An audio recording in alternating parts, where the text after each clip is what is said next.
Thanks for joining us today. A lot of companies nowadays are talking about big data. It will be interesting to know your thoughts on what are the strategic implications for these companies. Yeah, so the strategic implications are huge. So first of all, what's going to happen is, for many companies, there will be elimination of information. There will be information asymmetry, which will actually disappear for a number of industries. If you look, for example, at Zillow. So Zillow is able to collect all the information from various real estate agents and is able to present that to the end consumer. Now, the real estate agents, their value proposition therefore is actually eroding significantly as a consequence. Secondly, what's going to happen is, on the contrary, in some industries, people will actually start competing, companies will start competing on data. They would compete on product, now they compete on data, and therefore, an ability to control, manage and control that data will become very, very important. Equally, there may actually be an increase in the network effect. So, if companies are able to collect that information, let's say there's a company called First Data, which actually provides an infrastructure for the payment processing.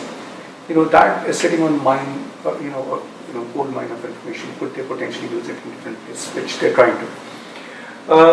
So those are the two important things. Now, what will also happen is, as a consequence, number three is companies will be able to move from probabilistic model of actually making decisions to more deterministic model of decision making.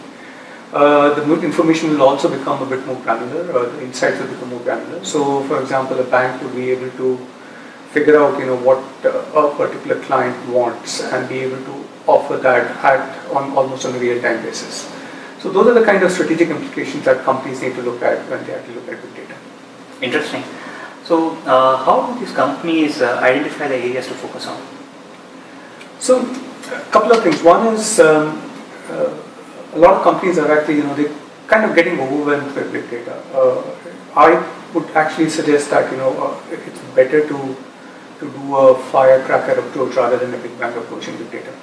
There's a lot of information which is actually already sitting in the organization. So in the short term, they should actually start looking at how do they actually start analyzing, mining and analyzing that information better.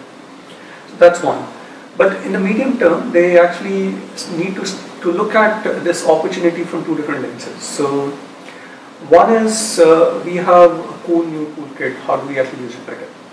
So there are companies who are saying, hey, we got shop floors where we got 2 petabytes of information sitting. Can we actually use it effectively?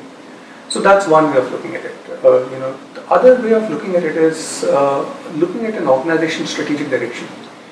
And as you're looking at the strategic direction, you actually figure out, is there a way I can actually use data more effectively? Now, a case to point is, for example, a company, a client, they manufacture photolithographics equipment, and they want to get into servicing of that. So, can they actually collect all the warranty information, be able to mine it to generate better insights, and therefore be able to figure out how the customer is using their products, and be able to service those products better? So that's yet another example. So in the short term, I think the rules of thumb are basically the two. One is start small, firecracker rather than big bang, and second is look at the opportunities from these two lenses. And what to do to be prepared for big data? Yeah, so there are 4 things I think that companies need to do. Number one is they need to have better access and control of the data they have. So a lot of companies, when they're working with the suppliers, the suppliers have a lot of information. Could they potentially have better access to the information? Could they actually sign that up in the contracts itself? Could they, for example, have access to the quality information? So that's one. Second bit is actually having the right technology architecture.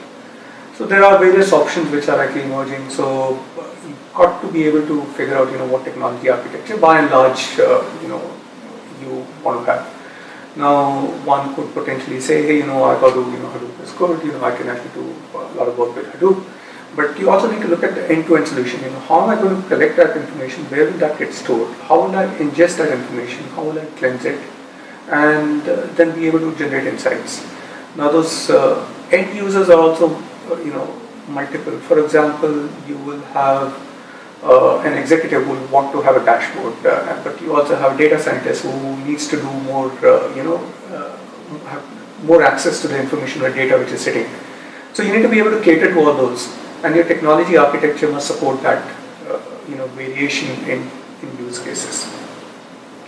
Third thing is, which is where I think companies are falling short of, is the ability to analyze and mine that information. So if you look at LinkedIn, every third or fourth person today is a data scientist, but people who are able to understand technology and are also the architecture of the products and also able to actually do data science work, that kind of people are actually in short supply, and organizations need to build that capability, either go out in the market or actually train and retrain their people to be able to do this. Fourth thing, which I think is which is most overlooked, is within an organization having a culture of using data for analytics. For example, could a territory manager use more insights of their territories or of the customers to be able to understand what the customers are looking for. Now, if you look at ERP or CRM and all those package applications, right? I mean, the companies can almost force people to use that package. But in analytics and big data, you can't really force people to do that. So what is really important is to have a culture where analytics becomes, and data-based decision making becomes very, very important.